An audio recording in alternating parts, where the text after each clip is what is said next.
So the panel discussion that we now have is on Consumer of the Future, a story of changing India. I take the pleasure to invite the moderator, Ms. Kanika Sanghi, Partner and Director, Center for Consumer Insight, BCG. It is my pleasure to invite the panelists on stage, please. Mr. Nidhu Saxena, MD and CEO, Bank of Maharashtra. May we have a round of applause for our panelists as they come to the stage. Mr. N. Kamakodi, MD and CEO, City Union Bank. Mr. Parag Bhise, Executive Director and CEO, Nucleus Software. Can we have a round of applause for our panelists, please? Thank you. Mr. Anubrata Biswas, MD and CEO, Airtel Payments Bank. And Mr. Aditya Mandloi, MD, Head, Wealth and Retail Banking, India and South Asia, Standard Chartered Bank. Let's welcome them with a dynamic round of applause, please. I now hand over the stage to the moderator. Over to you, ma'am.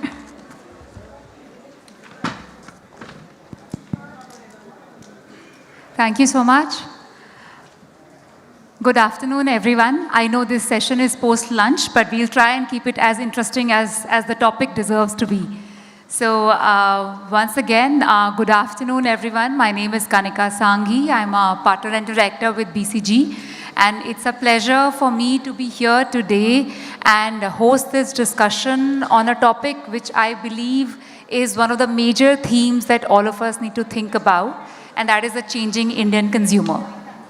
Consumer behavior is changing rapidly across the length and breadth of the country. On one hand, we are seeing significant increase in affluence levels, and that is not just in big cities, but also in small towns.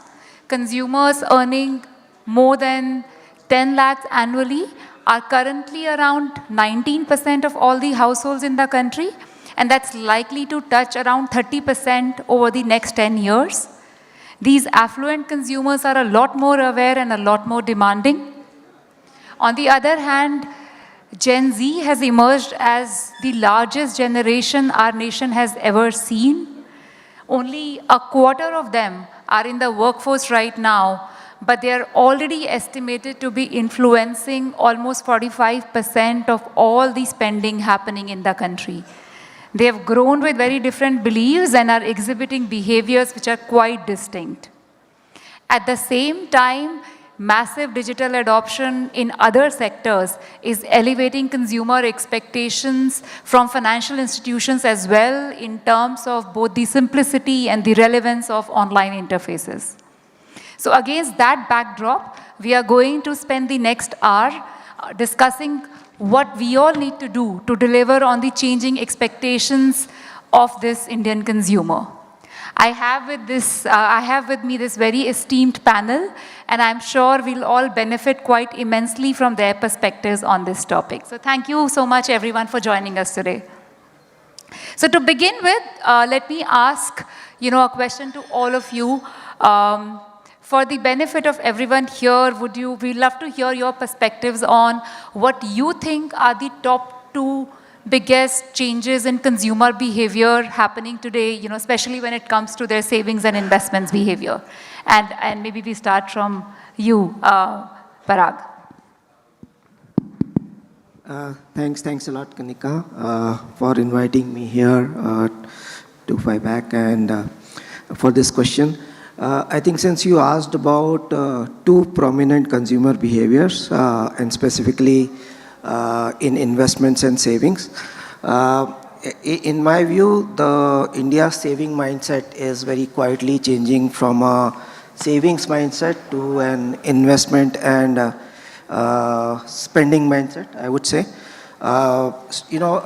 If we talk about savings, India has always been a country where savings was very important. So FDs used to be the thing of where everyone would like to invest. In the past few years, we've seen a great movement to SIPs and mutual funds. Moving beyond, some of the consumers who are more aggressive and risk-taking. They have started investing in foreign markets directly. And I'm talking about individual investors as well. And some who are more adventurous are also moving to crypto. So that's the one part of the behavior. Other aspect of it is that I think if you reflect upon it, is moving from a responsibility-driven behavior to an experience-driven behavior. So when we talk about responsibility, earlier it was to take up a job and then, after education and then start savings for your car, for house, take care of parents, etc. Now it is more of experience. So that's why, consumers, especially Gen Z, they are investing a lot in experience. They're not afraid of spending on experience and less of savings. So those are the two things I would say. No, very, very well said. Very interestingly, we had done this piece of research on Gen Zs globally, and we found that when it comes to these alternate investments, especially crypto, they are also the ones who are most open to and most eagerly exploring all of those compared to all other generations. So that's a behavior we are going to see more and more of. Moving on to you, Anuprata. So, Kanika, firstly, thanks for the question, and let me start by saying I'm not going to answer your question directly. For a very simple reason, Airtel Payments Bank is a bank focused on transactions. And therefore, when we look at transactions, we see some underlying trends linked directly to the tapestry of the country. And let me put this in the context of the last 20 years. We see something very profound. Firstly, from 2000 to 2010 and 2010 to 2020, India has broadly doubled. So really 10 years, India's doubled every 10 years. Digital India, measured by the velocity of digital transactions, broadly kept pace with the doubling of GDP from 2000 to 2010. However, Digital India grew 8 times from 2010 to 2020. From 2020 to 2025, Digital India has actually grown 10 times. So we are actually at a very, very interesting cusp where the cause and the effect is actually now going to flip, where Digital India is actually now going to start driving economic momentum, primarily because we are seeing the rise of two very sharp demographic dividends coming up. One is the rise of roughly 150 million, what our Prime Minister calls the neo middle class, and two, 150 million more working class people coming into the labor force over the next 10 years.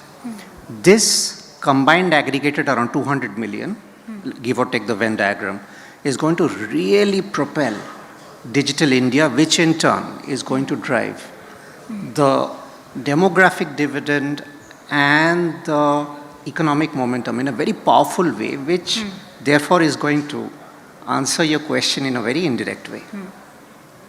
No, I think that makes a lot of sense, and that's quite central to the discussion that we are having today as well. So thank you for bringing that up. Mr. Saxena? Kanika, to respond to your question, I think consumers have become more aspirational. They aspire to grow. Answering your pointed question that what has happened to their habits of savings versus investments. So yes, undisputedly, we have seen that the aspirations here is to get better returns.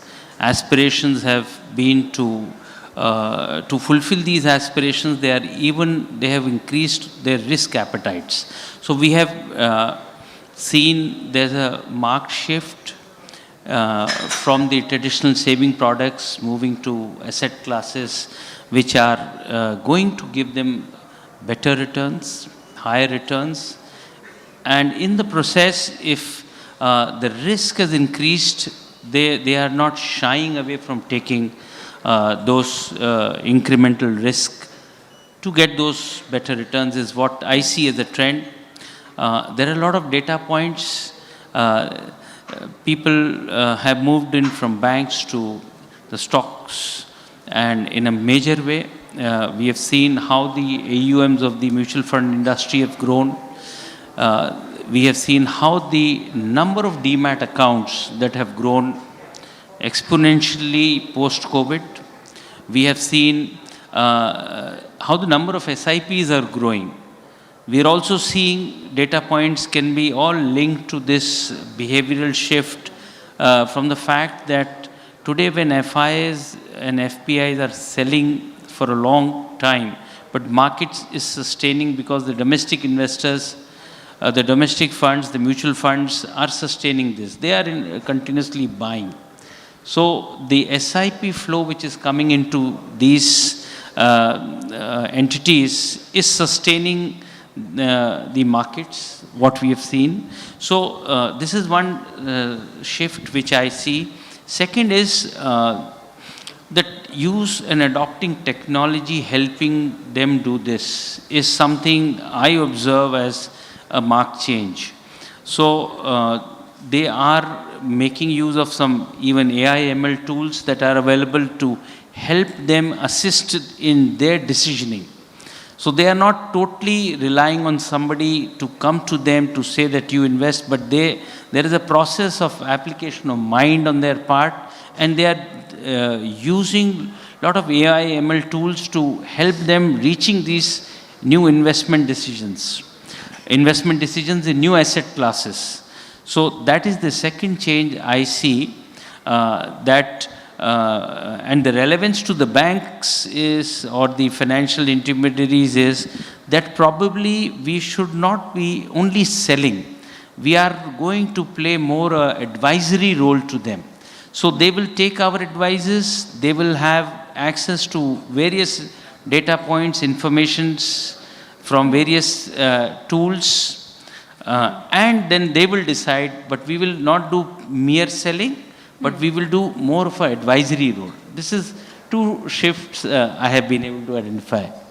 Yeah, no, I think what you're talking about is a huge attitudinal shift towards savings and investments, right? It's about thinking of being more open to exploring. It's about taking greater risk. It's also about being more comfortable with using technology along the way. So it's actually a full-fledged attitudinal risk across dimensions. Mr. Kamakodi? See, just to add from both the Nucleus Software CEO or Airtel or Bank of Maharashtra, just to add to that. So in one generation, we could, in fact, Mr. Saxena and all, they will be able to relate much better. I mean, I don't think every one of us have forgotten. So around 2020, around exactly 25 years back in 2000, in fact, many banks even had branches which were working in manual mode, in ledgers. Then ALPM, then core banking. Then during that period, from check to card to UPI, that entire transformation all of us have seen. And also, I think in the last year, FIBAC only, like say, the topic was that the deposit growth is less and the credit growth is more. People are going for what you call market. You are not going to have deposits like that. It was a doomsday for the bankers in the same FIBAC conference last year. But the same thing we are not talking this year. So basically, like we cannot, like say, just extrapolate whatever trend you see only for 1 quarter or 2 quarters. That is one thing which we need to keep in mind.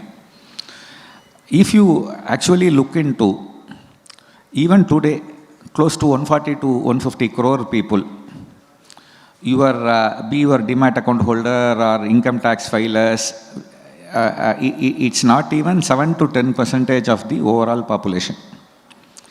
So what is expected for Viksit Bharat in 2047? If you try, when, like say, we become at least even a middle income country, Definitely, like say in the next, say for example, 15, 20 years, whatever we are seeing, you are going to have more people getting into the, with affordable, getting into the formal economy, be it salary holders, income taxpayers, investors. So there is going to be exponential growth across, be it investor, as a bank, in banks and also in terms of the, in the market. So far it had been that only cream of the cream was getting into the market. Now it is also getting democratized. So in the next one generation, what we are going to see is that, there may be some changes in whatever the basic structure we have created. But we have to, in the next generation, when everybody may have a portfolio, it doesn't mean that, everybody will be keeping their entire asset class only in the equity or whatever it is. So the number of asset classes needed by the market is going to be more. So you are going to see exponential growth in every asset class in the next 20-25 years, for which the banking industry has to get itself ready, be it technology what Shri Saxena told. Hyper-personalization and advising and all is going to be the basic requirement maybe in the next 5 to 10 years. So in that AI and ML, how they are going to do, how without having a person spending time, how you are going to have hyper-personalization, understanding the requirement of the person depending upon which stage of life he is in, his future requirements and all. How, the advisory services and all need to be given. There are going to be multiple services banks have to be in a position to render over the period of next this thing. But if somebody wants to be a niche player with a focused thing, there also the sufficient opportunity will be available for every market, as you are going to see the exponential growth in every asset class and investment avenues as you enter the 2047. Yeah, so I'm taking away a couple of points. One, I think what you said up front, that what we were discussing in FIBAC last year is very different from FIBAC this year. I hope what we discuss next year is very different from what we are discussing this year. Second, I think the point that you made around massive democratization of banking across it penetrates a lot deeper into the country, and how that can be enabled. It will require a big technology change for sure to be able to deliver on as this massive democratization happens. Moving on, Aditya? Yeah. Thanks, Kanika. Just building on the points that each of my esteemed panelists said, so if I were to just point out two trends at a thematic level, one would be the increased sophistication of the average consumer, especially when you look at it from a middle class, upper middle class, and the affluent client. And the second theme would be really on the confidence of the doing it yourself investment approaches. Now this do it yourself has really come on the back of technology, platforms, increased and enhanced awareness of each of the consumers given the access to knowledge, the ability and the willingness. Now this ability really comes from, if you were to just put one number on it, 10, 12 years ago, the domestic household savings pool was in the region of about $410, $430 billion.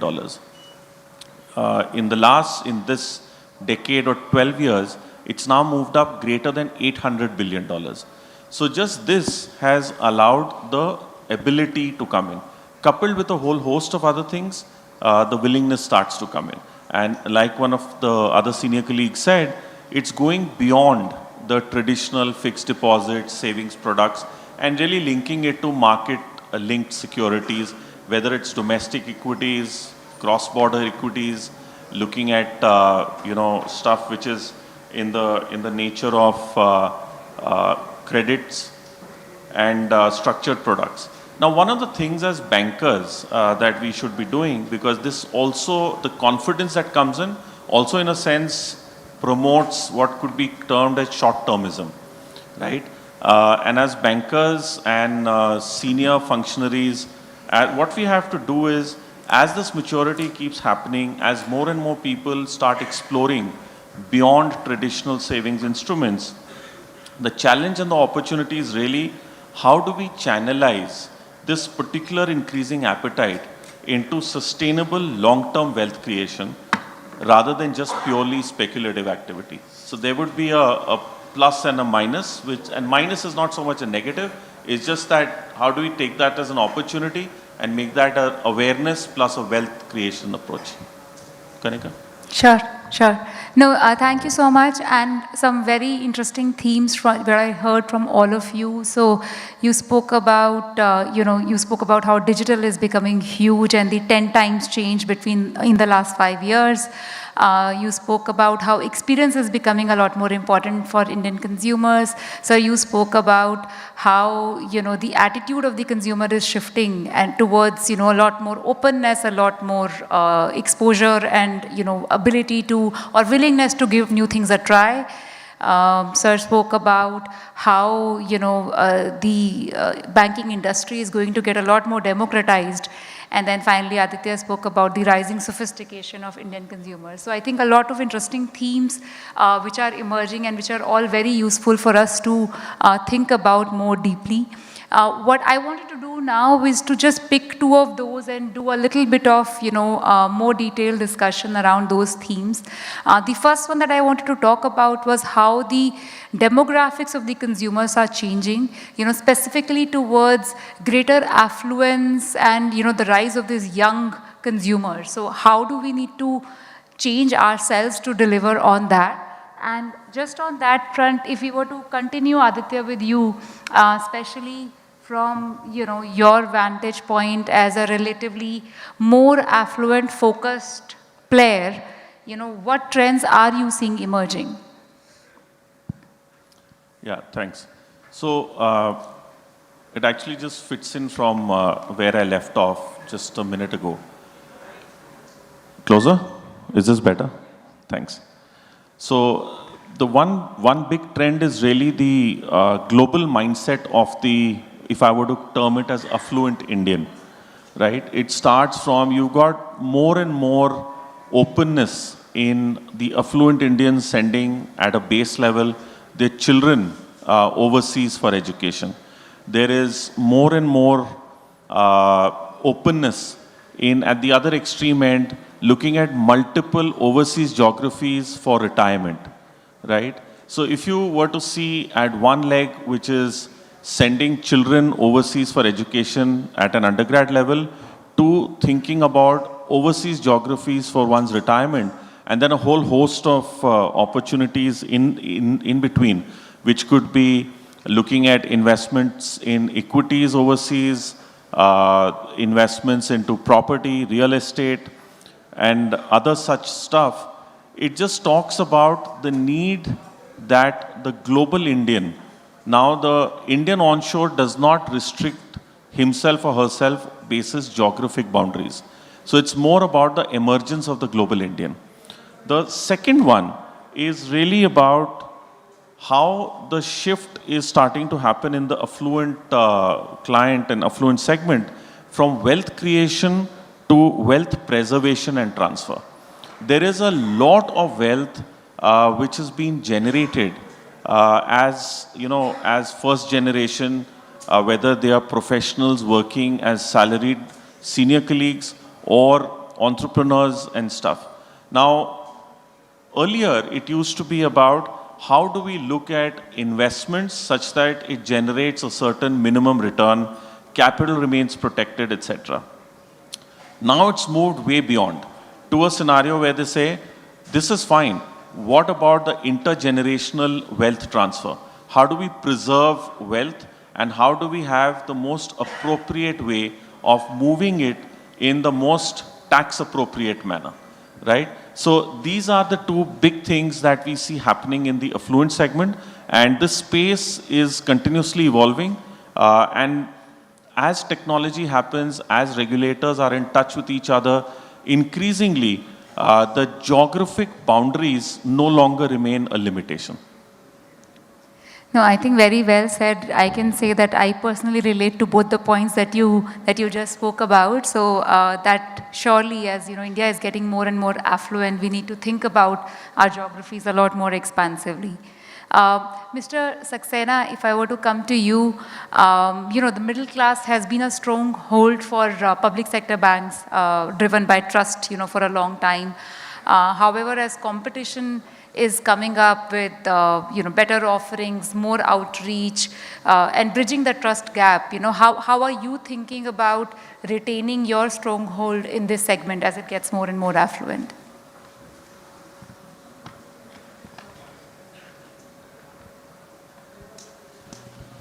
So I think we are a complete universal bank doing everything.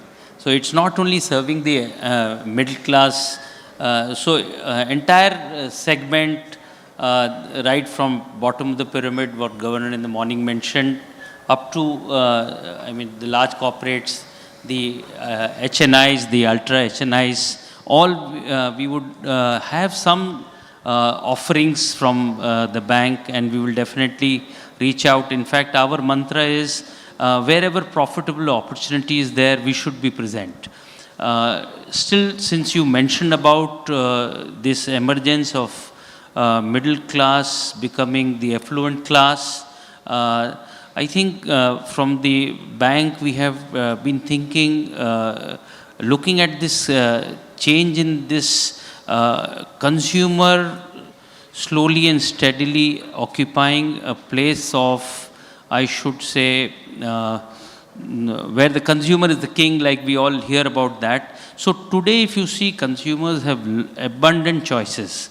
There are, I keep thinking maybe we may see some point of time, we are into a service industry, we deal the requirements of clients, and in the process, some complaints and grievances do emerge. And we have some mechanism to address those and resolve those as we go on serving the clients. But today, with the kind of abundant choices available to a consumer, why he should even bother to come and raise his grievance? If you don't serve him well, he has 3 others he is looking at. He can easily migrate from here to there. So we should all realize that with abundant choices now available to consumers, whatever we do, anything, any initiative, any new effort from the entity level, how it is impacting the consumer? Does it impact favorably the consumer or not? All your initiatives, if they address this impact favorable on the consumer, you should go ahead and do it. So the point I'm trying to make here is, from the bank's perspective, what we have done, so we have our liability and asset product profile. So we have gone to revamp the entire product offerings on the liability side and the asset side. So revamping means there was a process where we consciously reviewed all the schemes, whether it is addressing the consumers to any segment of consumers. So all my product offerings, liability side and the asset sides, were reviewed to see if there are any pain points for the consumers. If there is something, my scheme is not aligned to the market, are we not offering a competitive edge to our field functionaries to go out and able to conveniently sell? Is there a USP in my product? What is that my field should go and convey to the client, that why he should leave other 5 entities and take a home loan from me? So, and giving them a reason to leave others and bank with me. So with this philosophy, we have gone for a review of our entire product offerings. And as an outcome of this process of review, so many products were improvised, new features were added, redundant features, the pain points were removed. New products introductions was an outcome of this. So, and now we have made it, because we operate in a very dynamic environment, it's an annual kind of an exercise that as RBI would do on 1st of July, come with master guidelines. My field can expect that from the central office, they will get master guidelines of all schematic products on 1st of January. So that's how we have revamped products, introduced new offers, and the motive and the objective is give some consumers reason to come and bank with us. So give those USPs. Sometimes it could be a price, that my price offering is that a consumer would find as a value to them. It not always need to be a price. It could be the process. If my process of onboarding a consumer is seamless, I think he or she would be inclined to come and look at us. So pricing, process, to give an example, a video KYC is a process which is approved by the regulator to onboard a client. So we created a small differentiator to give video KYC facility for new account opening even on Sundays and holidays. So that's one small initiative, effort, just to create that extra differentiator for the client, give them some reasons to bank with us. So that's how we look at the consumer, whether the middle class, growing affluent, or any class of consumers, and from the bank, how we are trying to address the emerging consumer expectations, and of course, making the experience which is supreme. Your experience in dealing with the bank, how it has been, is of prime importance. So even a corporate credit client, a mid-segment MSME, when they are availing their, enjoying the facilities, products of the banks, how has their experience been? So our decisioning, our turnaround time in conveying decisions, whether it is right, can be improved. That's how we are looking at giving a total enhanced consumer experience. Yeah, so if I were to, basically what you're talking about is adopting a very customer-centric approach. So starting from understanding the consumer, understanding what are their pain points, what is not getting served, and then designing the offerings to say that this is what we can do for a consumer, which maybe he or she is not getting from somewhere else.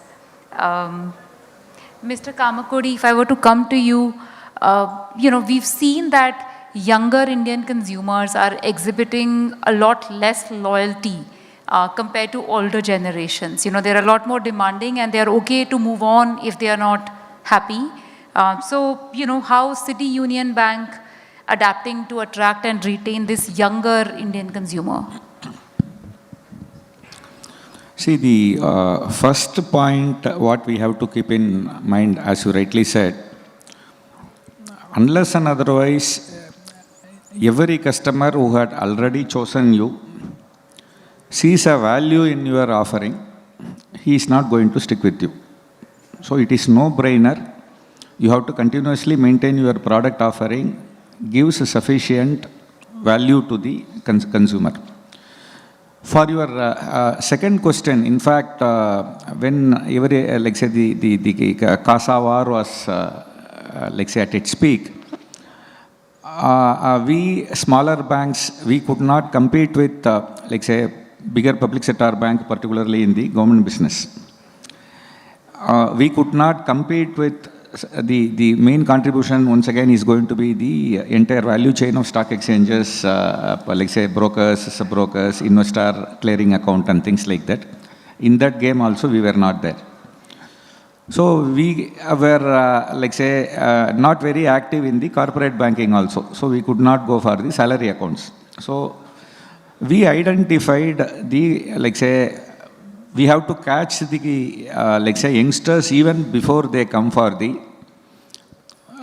what do you call, job or to, like say, to get the salary. So we went to the colleges. Like say, particularly in our, like say, home state of Tamil Nadu, we could make a significant headroom over there. At that point of time itself, like say, when we could become their first banker, like at least the probability of them, like say, testing our services, we also trying to prove ourselves, prove both ourselves and also to the customers that we will be giving that value. So after that, we have to continuously redesign the, like say, products and services in such a way that that relationship is continued. So long and short of it, to retain whoever already, like say, as you said, loyalty is not, I mean, you cannot be taking it as granted. So you have to continuously strive to ensure that the customer, once they have chosen, you have to continuously strive to prove that you are giving some value to them. That war will continuously go on. Absolutely, absolutely. So, okay, with that, let me move to our second theme, which is digital. We heard earlier that digital is quite central to everything that pretty much everyone spoke about. So, I wanted to spend some time on that. And if I could start with you, Anuprita. For you at Airtel Payment Bank, digital has been quite central to your agenda from the very beginning. What trends are you seeing now in the uptake of digital in urban India, and what new behaviors are emerging which everybody should be thinking about? So let me build on what I heard from my very esteemed colleagues right up front. This real notion of value and offering value, and I think that's actually very deep, and I think I'm blessed, and I think certainly all of us on this panel have been very blessed to be in an industry where certainly subliminally the notion of value has been embedded, because for the consumer, actually on the reverse side, cost of exit has always been very high. And let me put this in a very simple analogy. Today, if you want to change your SIM, it's not very difficult, because the regulator mandates that you've got to do it in 2 days. Similarly, if you want to change your bar of soap, it's literally 30 minutes. You just walk to your nearby retailer shop and you can purchase a new bar of soap. Because of KYC, entry cost is high. Because of standing instruction setup, various pains, exit costs are high. So we are broadly blessed to be in an industry where the consumer, once the bank is chosen, you are broadly in that bank. And therefore, what we are really seeing over the last 7-8 years is a very, very interesting trend, which is quite startling. And we had to go back and sift through the data over the last 2-3 years to really make sense of it. And let me put this in front of this learned audience. We started to observe that a large number of urban users were really starting to apply to Airtel Payments Bank and started to operate it for digital payments. And we started to ask why. Because certainly there was, very large mainstream banks, universal banks, who were offering bank accounts, and the bank accounts were being used for digital payments forever. And we hit upon two very interesting concepts. Concept one was that India is now undergoing this phenomenon of what we would call unbundling. Payments is broadly now unbundled in India, which means 90% of payments is happening outside banks. Us as banks, we don't like it, but 90% of payments are happening in third-party apps outside banks. Bank accounts, because of ease of entry, my colleague mentioned video KYC, ease of access, Aadhaar, DG access, and so on and so forth. Bank account opening has become easy, 5 minutes. People have started to open bank accounts for specific purposes. Why has this driven uptake in urban areas? As has risen digital payments, so has risen digital frauds. And increasingly, people are very wary of the fact that in a 25,000 crore digital fraud industry annually, they don't want to expose their main bank account to any worry or any thought that any amount of their hard-earned savings should be lost because of any simple little mistake of theirs. And therefore, if you really put the payment bank industry prism onto this, payment banks have become a default choice for a safe second account. And Airtel Payments Bank has become India's #1 choice for a safe second account.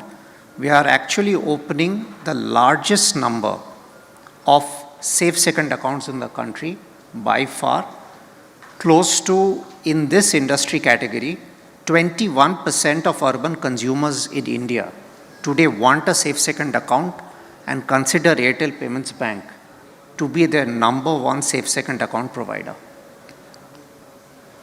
Now, that's a very interesting thought, and it's also, for my other panelists to think about that how should the banking industry also think about this more broadly, because this need for safety and this need for unbundling is quite real. The need for convenience is quite real. So how can we all address that?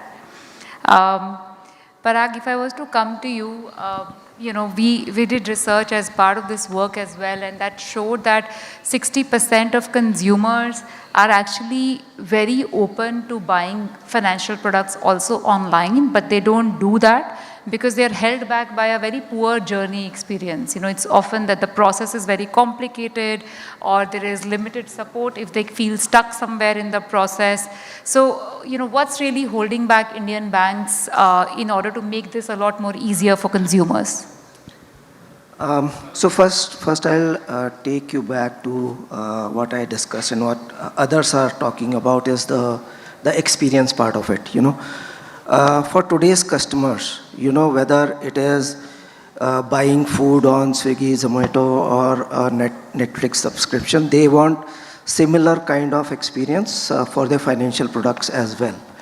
And if that journey is not as easy, if there are dropouts in the journey, they would certainly want the journey to continue from where it had taken. And that's probably one reason why the digital adoption in this space is not so much. However, and that's an area where banks need to work upon. That's an area because we provide technology solution to banks and finance companies, we are working on, because that is the area where maximum demand, maximum complaints, if I were to say, are being raised by consumer and hence by our customers, that to improve the customer experience. At the same time, I would add to it, and that's because of this also you see lots and lots of fintech players coming up, because they can provide that kind of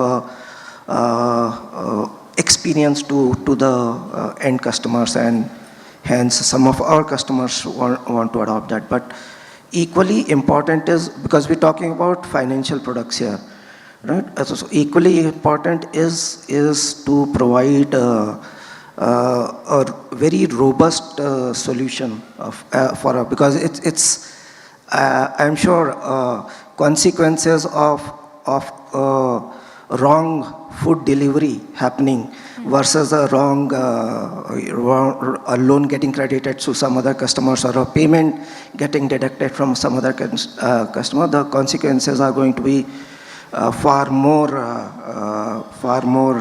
serious in the second case.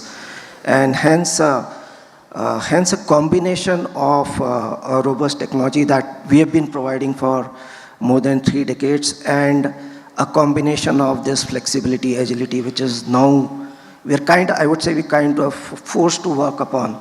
I think that is what is going to be the future in next few years. Sure. And Aditya, on that question, I wanted to get your perspective as well. Again, linked to what I mentioned earlier, consumers also see a significant personalization gap, in the experience that they get from banks, specifically when it comes to any kind of, finance management, advisory, etc. So how are you thinking about it at Standard Chartered? How can banks really improve their digital consumer engagement? Yeah, thanks. So this is actually a very fast evolving space, and there's a big role that technology, as it evolves, the role of artificial intelligence and how that gets in a sense integrated to play as partners to what is already either core banking system or how the relationship managers really integrate. And what I say is not specific only to or limited only to Standard Chartered, but right across the BFSI space if I were to expand it. And I'll just give 3 examples to try and make this clearer as to how the role of evolving technology and AI comes into play. So first is if you take something as simple as just a website, right? So the role of website in large part even today is a very static information giving at a point in time kind of a space. So that will, and it's fast evolving based on which bank or institution is where in their journey linked to AI. It will in a sense fast evolve from being a static information provider or a display to being more dynamic, to being more interactive. You have certain banks where they've integrated AI chatbots and AI avatars into their website. So based on a query type, it can actually give a feeling of a Zoom call happening. That becomes one enhancing service experience and more interactive.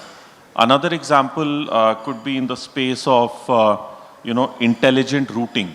Now, what is meant by intelligent routing is really, let's take for an example, I'm surfing the net and I go onto the bank website and I'm querying something about what could be an ideal mutual fund to put some money in, either as a SIP or whatever. But for some reason, I've aborted that journey. And after a couple of days back, I again log in and I log in to make a payment for, say, my credit card outstanding. As soon as I finish the credit card outstanding payment, if the tools have been arranged in a manner that a prompt can then come up, which links me into the conversation which I was trying to do a couple of days ago, linked to my mutual fund. So again, that becomes an example of an interactive approach beyond just satisfying that specific need that particular thing happened. A third example could be also linked into being a productivity enhancer for RMs, and let's just call it RM Assist. So in this RM Assist, really, it's like, if you were to visualize, all of us now use Google Map when we are driving, right? Whether being driven or by the chauffeur or the driver or driving ourselves. And it's a very interactive thing. So the Google Map will tell you whether the road ahead is clear, how much time, are there going to be obstacles, etc. So in the same way, I believe as the technology evolves and the AI partnership deepens with the core banking systems, the role of an RM linking to leveraging what the AI tools can offer can become a very meaningful, customized, personalized interaction with the customer in question. And the last one is the virtual absence of gamification today in banking. That I think will just start happening where increasingly as newer and newer current generation starts getting into the banking as customers, the approach of gamification, something like achieving certain savings goals, badges will open up, there'll be contests, etc. Of course, all within the rules of conduct which have been laid out by the central bank. But I think the impact and implication of gamification into day-to-day banking will be a very, very big step change into experience and enjoyment. Kanika? Yeah. No, I think thank you so much. And those use cases really help in also picturizing, visualizing, what future could look like. I wanted to get to the last round, which I personally find the most interesting, and we call it the rapid fire round. And after that, we will open up for Q&A because I know there's a question over there. So we will open up for Q&A just after this last round. I wanted to ask one question to all of you, actually taking from what Mr. Kamakodi mentioned right up front. What do we need to do to make sure that we are not asking the same questions again at FIBAC 2026? So that is the theme, and I'll just go around and ask everybody to respond with, one thing that they think somebody needs to do. It could be the banking industry, it could be the technology providers, it could be the, the digital infrastructure, whatever it is, something in the country needs to do to make sure that we make a real change over the next 1 year, and we are not back to asking the same questions. We'll keep it quick, so please try to give your responses in less than a minute, and then we'll get to the Q&A. So maybe we start from this side. So, I addressed it in the last question, a combination of robust technology combined with the agility and flexibility of new age customer experience is what needs to be done very quickly. Sure.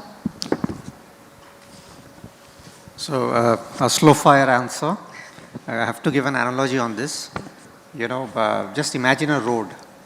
You've got rocks, you've got sand, you've got concrete.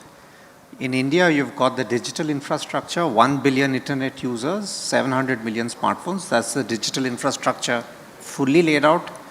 You've got the sand, which is the digital public infrastructure, and you've got the concrete actually, which in my mind needs a little bit more work. You've got the large credit institutions, you've got the account aggregators. You need a couple more private players at scale, really enabling for further scale. So today, if you look at the payments bank industry, broadly it's serving 250 million users monthly, allowing them a path to lend, or lending will allow 100 million more credit-worthy users to come into the folds of formal lending in a very dramatic way.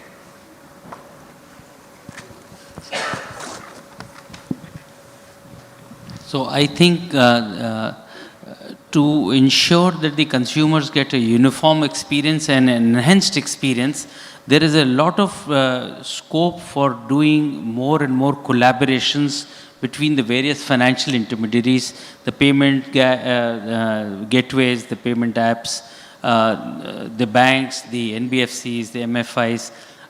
We can find unique ways to come and collaborate and take it all together. Just to give a very quick example, I was just wondering if there is a vada pav seller here in Mumbai, and that stall has been supplied by a QR code by Paytm or whatever payment gateways are, Google Pay, Phone Pay, and he's been there for last 10 years, and that payment Google Pay has vast data that he is storing about that particular outlet, what is his daily sale, and if 1,000 rupees is his daily sale, 600 rupees is typically coming from a QR code. So he has a digital footprint there, he has the cash flow is known. Can that payment gateway join hands with the NBFC or a bank, and using that give them a pre-approved kind of a customized offer on an app that you are eligible for this, just click and you get the funds. So collaborations is what I feel I would like to suggest here. Actually, it's not that we are going to ask the same question next year. That frequency will still reduce. It could be even half-yearly or quarterly, because the requirements and the preferences are so dynamic, and we have to continuously monitor that we are in tune with the requirement of the market. So it's not going to be like say even annual fare. The self-assessment needs to be even more dynamic. So I'll say it in one line, and it's going to be extremely difficult to do. But fixing the fragmented customer experience across the various banking channels. Today, the same customer goes to the same bank, but different touch points, faces a very, very different experience, which results in multitude of complaints and repeated reach outs. I think that would be a big thing for us to solve. Awesome. So, okay, so there are multiple questions from the audience. So maybe, sir, over here, if you can ask your question. Hi. India is one of the youngest countries in the world. If you put Gen Z and millennials together, you will have little less than 50% population in that age group. They have a great influence in terms of $1 trillion expenses influence through their household. Their own income is between 450 to 500 billion US dollars. How is this panel, maybe Anubrat or Aditya, if you can tell, this class of customers, how are you going to attract them, or shall I say dance to their tune? Mahendra Chauhan from Mahendra and Young Knowledge Foundation. Aditya or Anubrita, whoever wants to. No, so that in your question itself, Mr. Chauhan, if I were to say, that's the opportunity, right? And I touched upon it where I spoke about the entire aspect of gamification. Frankly, for bankers, as the space evolves and as more and more clients, young clients come into the banking mainstream, the play is really going to be how do we develop products and offerings which balance out the near-term short-termism of returns that the youngsters who are going to be extremely less on patience versus how we also get them to be a little more calibrated and thoughtful for longer-term wealth creation. Now, that particular aspect is going to be interesting for both the banks in question and the youngsters as together we embark on this journey. It's not going to be an easy one, but I think that's the challenge. So, let me give a sort of data-linked answer to the way we are thinking about it. And I'll just try to be a bit realistic and humble about it. We are generating 1 billion data points a month. Now, the fact of the matter is that our consumer base, and just the size of the problem is that we have 25 million monthly active bank account users transacting with us and coming to our mobile banking app because we are actually the only mobile-only bank in the country.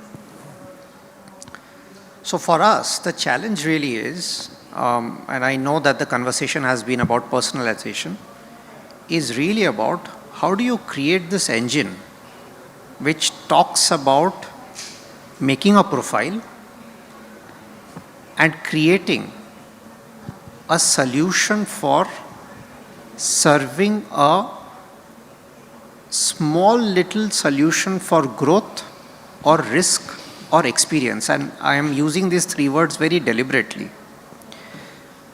When we think about AI can be used for only 3 things using consumer data.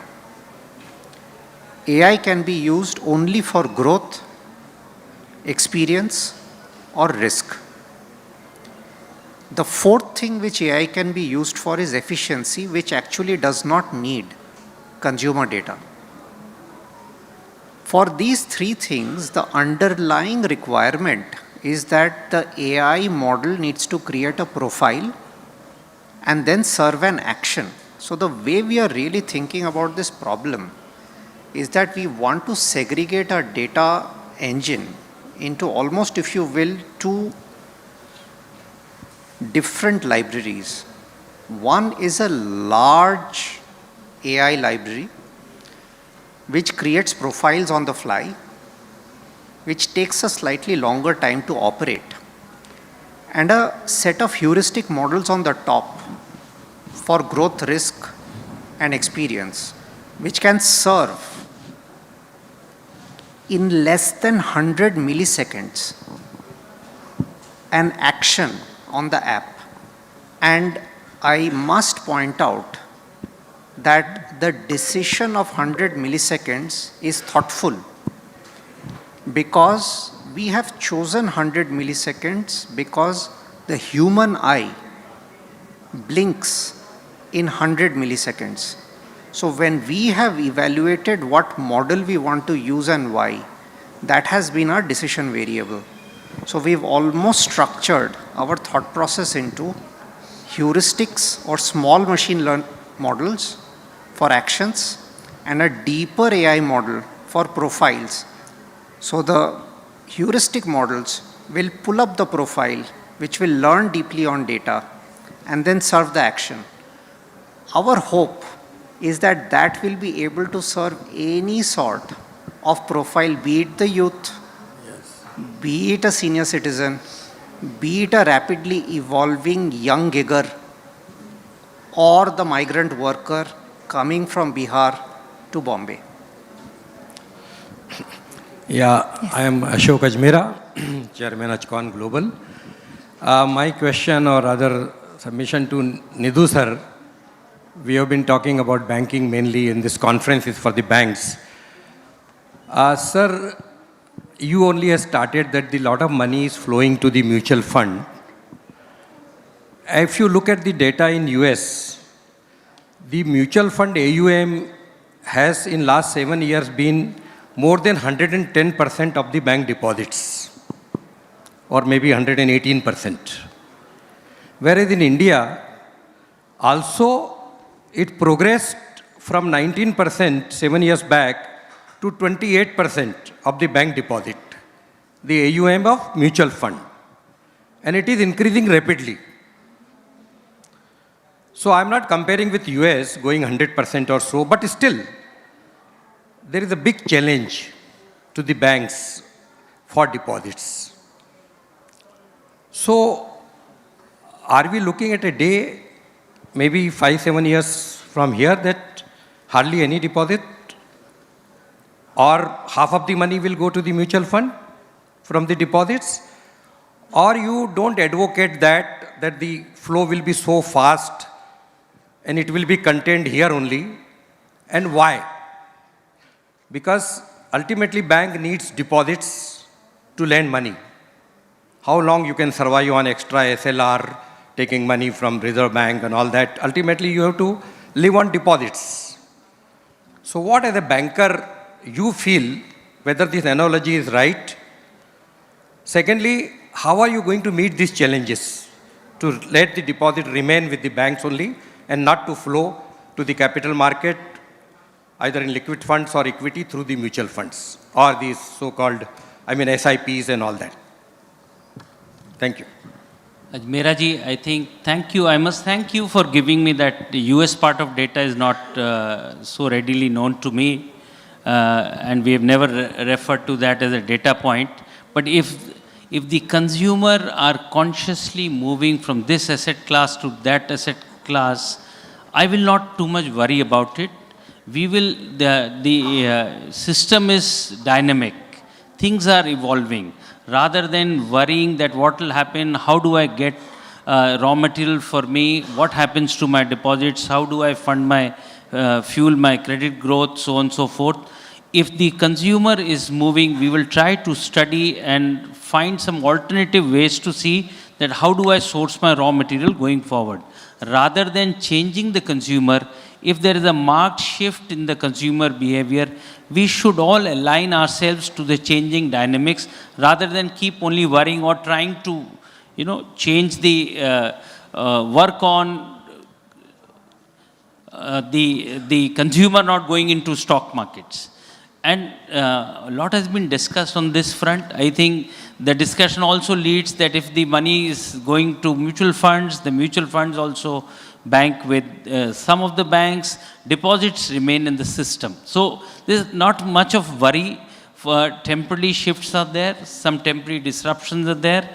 But if a consumer is moving, I would like to give him those convenient options to go and invest. So today he is maintaining 100 rupees with me. I know that part of it goes to the fixed deposits, time deposits, part of it remains in my, as a saving where he or she requires the liquidity need is there. The rest of it, if it is moving to the riskier segments or the asset class where they aspire to get more returns, I will rather like to facilitate that process, because if we don't do it, some other will do it, and I will see that my account has remained as a nominal account. The other bank account has become the major operative account. So rather than changing or worrying too much, we will try to find ways around how to keep remaining relevant and keep getting what you want with the changing dynamics. I hope I made the point clear. So in the interest of time, we'll take one last question now. Yes, please. my question, when you said last question, I'll ask two questions to Anubrata. Okay, just wanted to understand what is the synergy between Airtel Payment Bank and Airtel Mobile Service? Secondly, am I talking to an executive of $1 trillion market cap group?